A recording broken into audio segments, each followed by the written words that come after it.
What is going on, guys? BriarRabbit here. Today, I want to show you guys how to easily get past the Oracle stage of the Templar encounter inside the Vault of Glass raid. Now, what you're watching is gameplay of us actually doing it. And the first thing you're going to see is that when we spawn, we don't jump down. We get back up onto the most rear portion of the spawn area. You can see where the Templar is and where the Oracles are going to spawn behind me. I didn't actually come up with this method. I don't know how new or old it is. XI who has a YouTube channel, which I will link down in the description, and CT242 showed me this, and man, it makes the Oracle encounter a ton easier. So you can see that we're trying to figure out how to get this thing started. The way to get this thing started is to basically have one person jump down to start the Oracle encounter. So once you are done with the previous encounter, everybody wipes, they respawn up on this ledge, and then we're going to go back behind us. Everybody's going to hide behind something so we're not getting sniped. And we're just going to shoot the Oracles with sniper rifles from way back up here. You can see I'm going to take my spot again, and we're going to send somebody down. So what this requires is one person to go down and to start the encounter.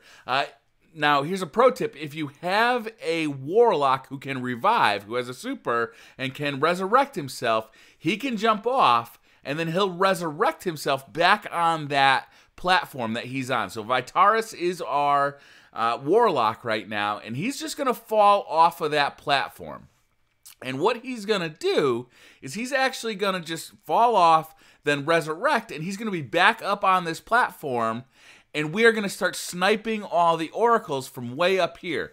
He is going to revive himself. You see he comes back. He's going to join us. If you don't have a Warlock that can revive himself, you could send somebody down. You're just down one man for this part of the encounter.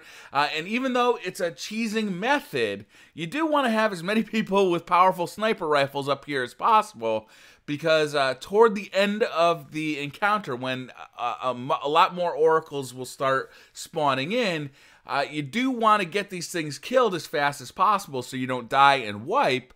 And if you're using, if you got a lot of people using the icebreaker like we are, you know, you have limited ammo. You have to wait for that thing to respawn. So it really helps to have as many people up here as possible. So I really recommend using that Warlock kind of regeneration method. It really helps a lot. You can see Monty's trying to push me off the ledge. So yeah, I mean, this is basically the whole strategy that you're watching now. Obviously, as it goes on, we spawn more and more Oracles, so we have to be more diligent.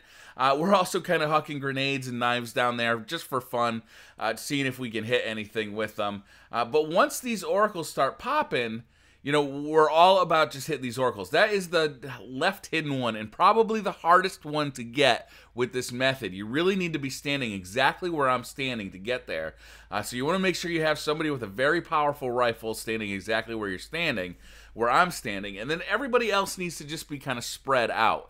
Now, like I said before, I don't really know how old or new this kind of cheese spot is, but it works really well. I found out about it from CT242 and iMontyX, and it worked fantastic. It's a much easier way of doing this encounter. And we were doing the hard mode raid with, well, XIMontyX is one of my friends. Like, he's, you know, I've run through the raids and multiple strikes with him before. Same with CT242.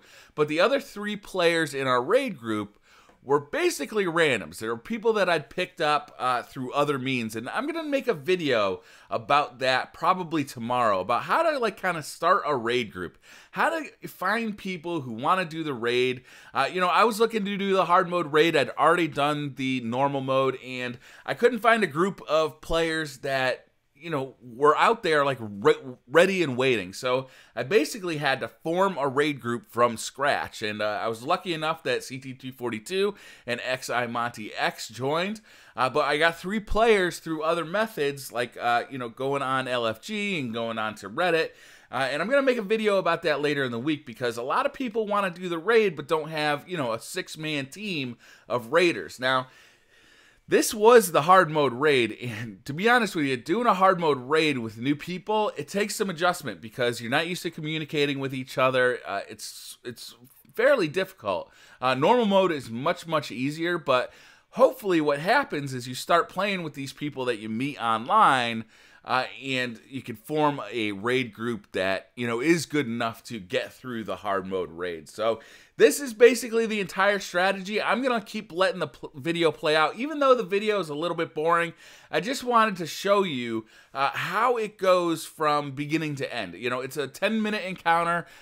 There are, you know, it's much easier than being down there, having to fight, you know, minotaurs and, you know, all sorts of spawning enemies while you are trying to make sure that these oracles get taken out. This is a very easy way of doing this encounter. You can see I'm kind of messing with my icebreaker here.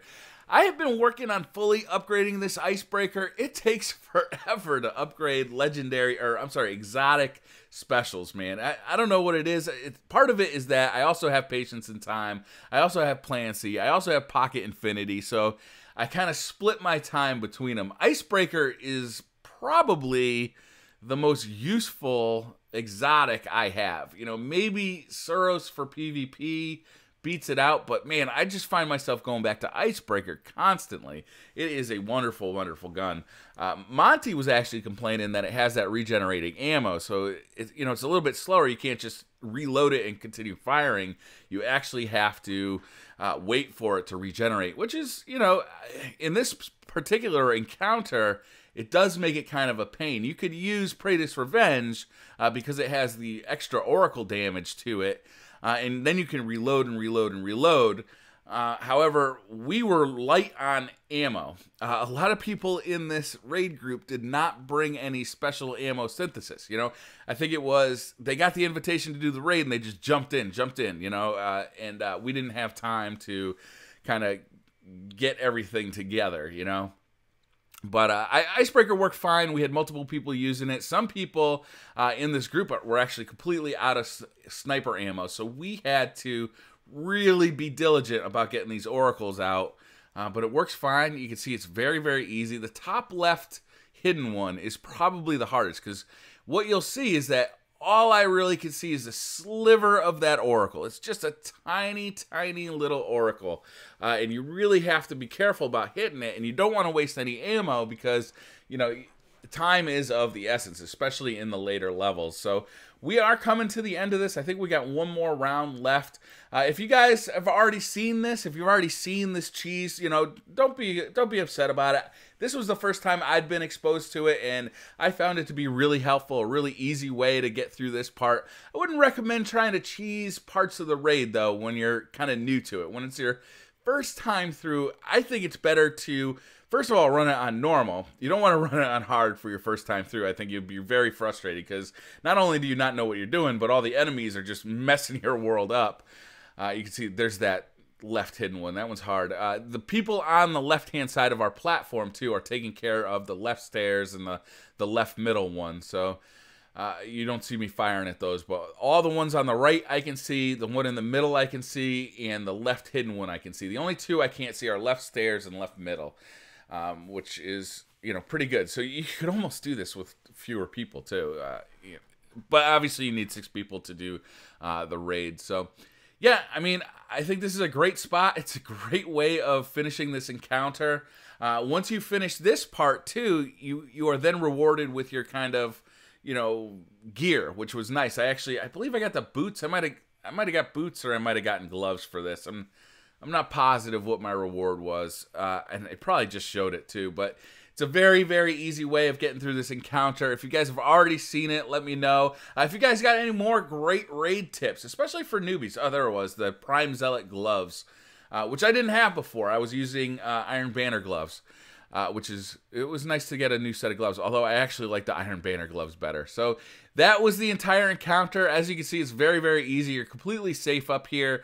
If you are farther toward the left, you may have to worry about snipers, but you got plenty of time to deal with them because you're not fighting minotaurs or anything like that. So hit that like button if you like this video. Hit subscribe if you're new to the channel, and I'll see you guys next time. Bye.